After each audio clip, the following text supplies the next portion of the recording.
Well, we just got cut off, and so this is still the book of Zechariah. It is still part number 2. We have proceeded through the main topics to the topic of typology, and we were just beginning to speak to subpoint number 2. We had spoken to prophetic revelation of the Messiah, notably Zechariah 9:9, and we were just getting to subpoint 2, the high priest and the king, when the video cut off. And so we will add this to the playlist as an addendum to that part number 2 for the book of Zechariah, rather than go back and re-record the whole thing, which is like 25 minutes of additional effort on my part. So let's move on now to typology in the book of Zechariah. We did, as I said, prophetic revelation of the Messiah, and now we get to subpoint number 2, the high priest and king. Zechariah presents a vision of Joshua, the high priest, Zechariah 3:1-10, who represents a type of Christ. Joshua is shown as being cleansed and adorned, symbolizing the purification of God's people.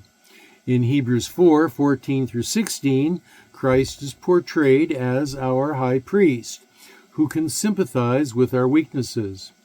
The typology here emphasizes the dual role of Jesus as both priest and king, fulfilling the offices of both through his sacrificial death and resurrection. Subpoint number 3, the shepherd.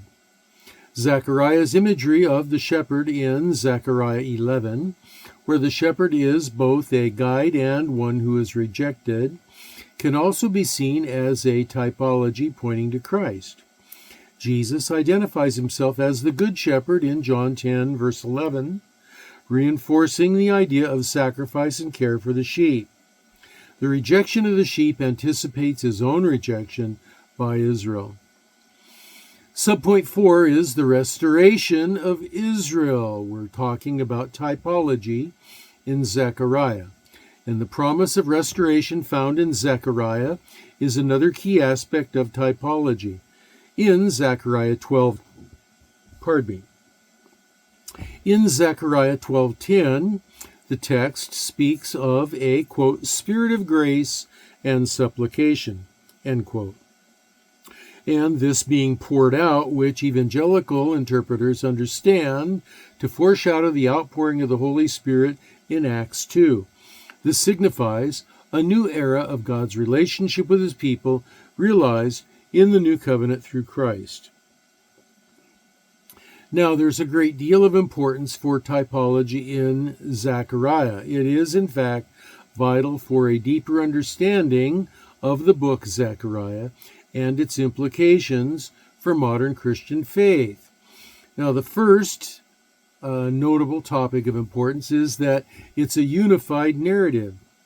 Typology helps to present the Bible as a unified narrative, illustrating how the Old Testament points towards Christ. And this interconnectedness encourages believers to see the continuity of God's redemptive plan throughout Scripture. And then there is also scriptural insight. Engaging with typological elements in Zechariah fosters a greater appreciation for the spiritual truths about Christ and his work. It invites believers to explore how these Old Testament references inform their understanding of the New Covenant theology. And then also we have to look at the encouragement for believers. The prophetic assurances and symbols of hope in Zechariah inspire faithfulness in the midst of trials, reinforcing that Yahweh's promises are fulfilled in Christ. In summary, typology in the book of Zechariah highlights its messianic themes and the continuity of Yahweh's redemptive work. Through careful study of Scripture, believers can gain profound insights into their faith and fulfillment of God's promises in Jesus Christ. Well, now let's move away from theology and let's look at the literature as literature. And we'll begin with literary forms. They play a crucial role in understanding the complexity and the richness for the biblical book of Zechariah. Despite different types of literature, such as prophecy, apocalyptic writing, and poetry, they influence how the themes and messages are conveyed, and recognizing these forms helps readers to interpret the text more accurately. And so, types of literature. Zechariah contains diverse literary elements, including visions, oracles, and exhortations. Each type communicates distinct purposes and emotions.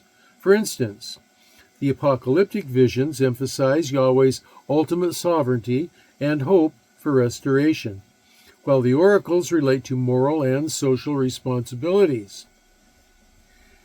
Next, we look at Hebrew idioms. This is just kind of a brief overview. We'll get more detail in a few minutes here. But Hebrew idioms, understanding Hebrew idioms is essential for grasping the nuances of the text. These idioms provide cultural context that shapes the meaning of passages. For instance, phrases that seem straightforward in transition may carry deeper metaphorical meanings in the original language, and this enhances the interpretation. And literary devices are also important. Things such as parallelism, symbolism, and chiastic structures. These amplify the message and engages the reader. Symbolism, such as references to the lampstand and olive trees in chapter 4, encapsulates theological ideas about divine presence and empowerment for the community. A biblical literature expert might summarize the importance of these elements by stating, quote, "To fully grasp the depth of prophetic literature like Zechariah, it's essential to analyze its literary forms, since they not only shape the narrative but also reveal the theological and ethical implications for its original audience and beyond." And so, in summary, recognizing and appreciating the various literary forms in Zechariah enhances comprehension and invites deeper engagement with its theological themes, historical context, and moral teachings. Exploring these forms can lead to a richer understanding for the text's meaning for both its original readers and contemporary audiences. Well, let's look at literature types. The book of Zechariah encompasses several types of literature that contribute to its thematic depth and complexity. The primary type found in Zechariah include the prophetic oracle. These are proclamations attributed to Yahweh, delivered through the prophet Zechariah. They often convey messages of hope, judgment, and encouragement for the exiled community. Let me shift my body here. And then there is the literary type of apocalyptic vision. Zechariah features vivid and symbolic visions that convey eschatological themes, and these visions, such as those in chapters 1 through 6, reveal heavenly realities and God's ultimate plan for his people. Then there is symbolic imagery and metaphor. The use of metaphors and symbols, such as the lampstand and the olive trees in chapter 4, illustrate deeper spiritual truths about divine provision and empowerment. There are also liturgical elements that suggest worship practices, including references to the rebuilding of the temple and calls for repentance, highlight the communal aspects of faith. Biblical literature experts suggest that these various types enhance the meaning of the text by offering different lenses through which to understand its meaning, its message and meaning. For example, Richard N. Longenecker states, quote, "The diverse literary forms found in prophetic texts deepen our understanding by revealing layers of meaning, encouraging us to consider not just the surface message, but also the cultural and theological implications behind the language used." End quote. This insight underscores how each literary type operates to communicate profound truths, prompting readers to engage thoughtfully with the historical and spiritual dimensions of Zechariah's prophecies.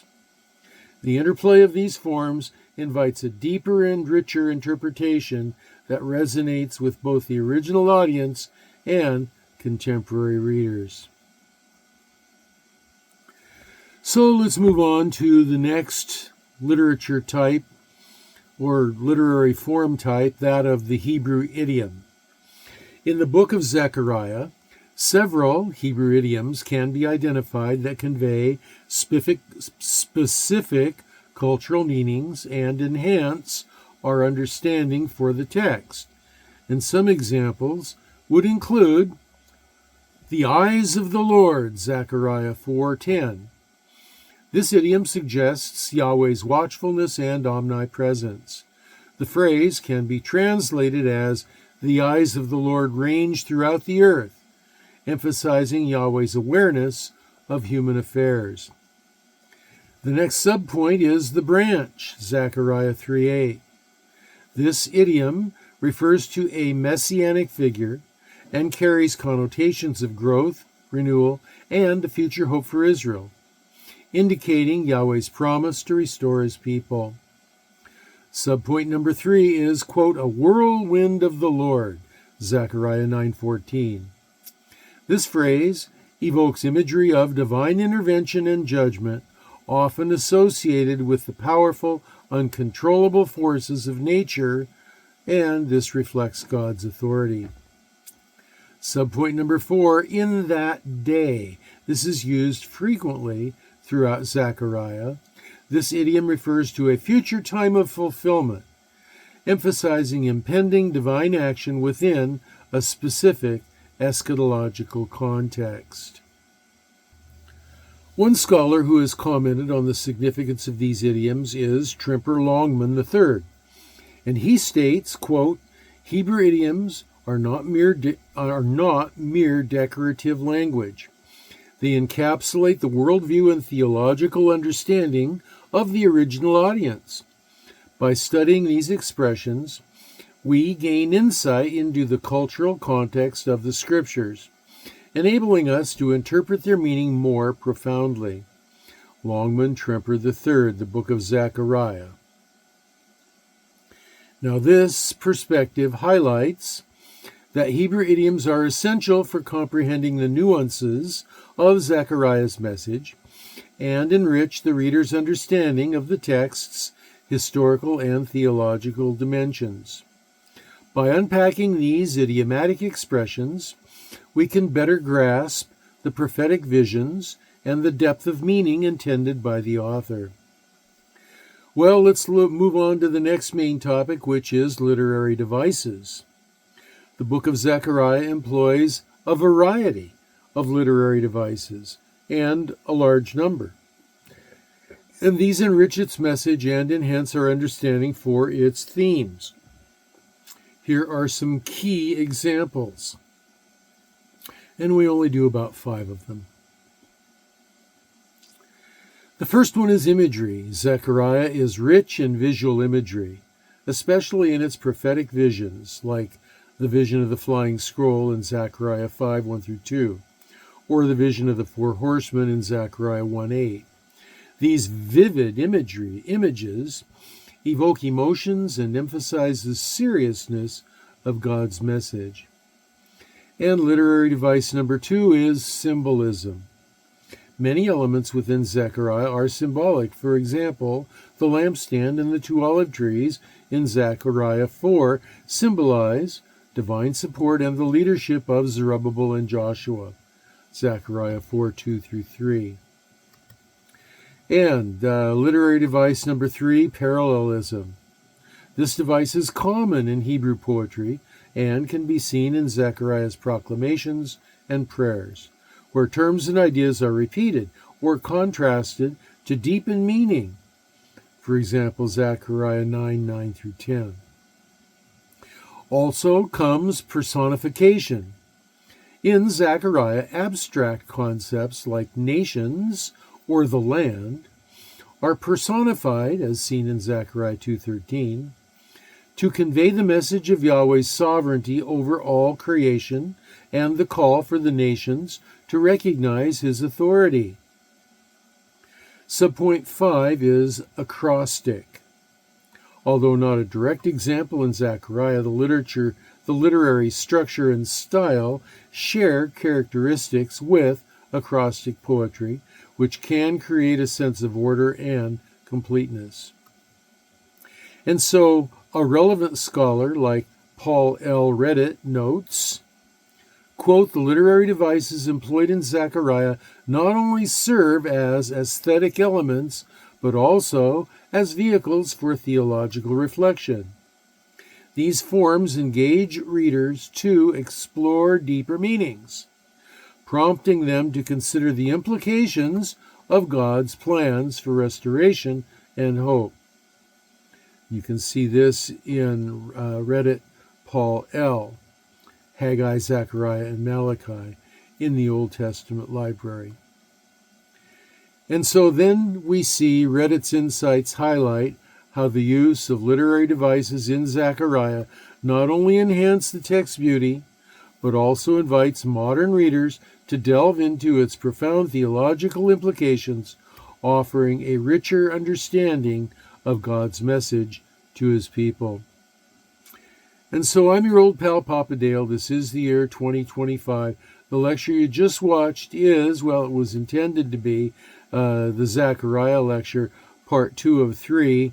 It's actually going to end up being part 3 of 4, I guess, for the Jan Hus Institute of Biblical Studies. And that's because the video cut off or the computer cut off, and I had, rather than restart 25 minutes of lecture, I just am appending the last 10 minutes on to the first 25. So now, keep in mind that greater insights leading to deeper relationship with Jesus are ahead of you if you just keep going and watch more videos. Please remember to read the printed notes and look up the scripture citations if you're studying for the degree. Now you can find them in the video transcript or at the link below. And so until the next time I see you, this is your old pal, Papa Dale, saying so long for now. I'm signing off, but I will be praying for you. I'll be praying that you'll be well and that you'll be blessed.